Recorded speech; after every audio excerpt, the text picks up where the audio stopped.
14મું chapter ડુગડુગિયાવાળી કવિતા. નેહાબેન દોડો, હિનાબેન દોડો, પેલી ડુગડુગિયાવાળી આવી. મજાની પેલી ડુગડુગિયાવાળી આવી. 1 રૂપિયાનું ડમરું આપે, આપીને છાતીએ ચાપે. એટલે શું કહે છે? નેહાબેન અને હિનાબેન બધાનું નામ લઈને ડુગડુગિયાવાળી શું કરે છે? બધાને બોલાવે છે અને 1 રૂપિયાનું ડમરું આપે છે. આપીને છાતીએ ચાપે, બળબડતા ઉનાળા તાપે, આવીને ઊભી છે છાપે. ડરડમ મજાની પેલી ડુગડુગિયાવાળી આવી. એટલે એ સ્ત્રી જે આવે છે તે શું કરે છે? બધાના નામ લઈને બોલાવે છે અને ત્યાર પછી બધાને શું આપે છે? 1 રૂપિયાનું ડમરું આપે છે અને તેને છાતીએ વળગી જાય છે અને ભર બપોરે ઉનાળાના તાપમાં તે આવે છે. હવે આગળ જોઈએ. રંગે છે એ બહુ રૂપાળી, રોજ મને આપે છે તાળી. જો હું એને જાઉં ભાળી, રમવા માંડું 7 તાળી.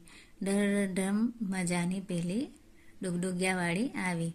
રંગે છે એ બહુ રૂપાળી, રોજ મને આપે છે તાળી. એટલે એ ઘણી સુંદર દેખાય છે અને એ મને રોજ તાળી આપે છે અને હું એની સાથે શું કરું છું? 7 તાળી રમવા લાગુ છું. હવે આગળ જોઈએ. એ ડમરું રાખી ગાલે, કેવી ઠુમક ઠુમક ચાલે. બાબા બેબીને બોલાવે, ગીત મધુર ગાય. ડરડમ મજાની પેલી ડુગડુગિયાવાળી આવી. એટલે ડમરું રાખી ગાલે, એટલે ગાલે શું રાખે છે? ડમરું રાખે છે અને તે ઠુમક ઠુમક ચાલે છે અને બાબા બેબીને બોલાવે છે, નાના નાના છોકરાઓને બોલાવે છે અને ગીત મધુરા ગાય, એટલે મધુર ગીતો ગાય છે.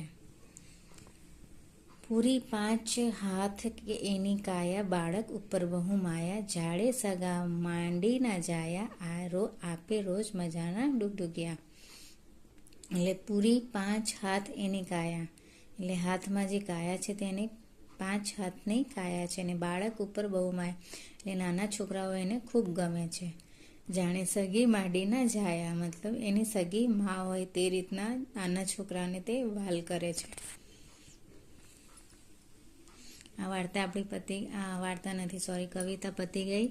14મી કવિતા છે ડુગડુગિયાવાળી અને હવે એનું આપણે આગળનું ચેપ્ટર આ સમજાવી દીધી છે કવિતા આમાં. હવે પાર્ટ 1માં કવિતા સમજાવેલી છે અને એના માટે તમે સબસ્ક્રાઈબ કરજો, લાઈક કરજો, શેર કરજો, જેથી પાર્ટ 2નું તમને બીજા પાર્ટમાં તમને મળશે અને બીજા પાર્ટમાં હું તમને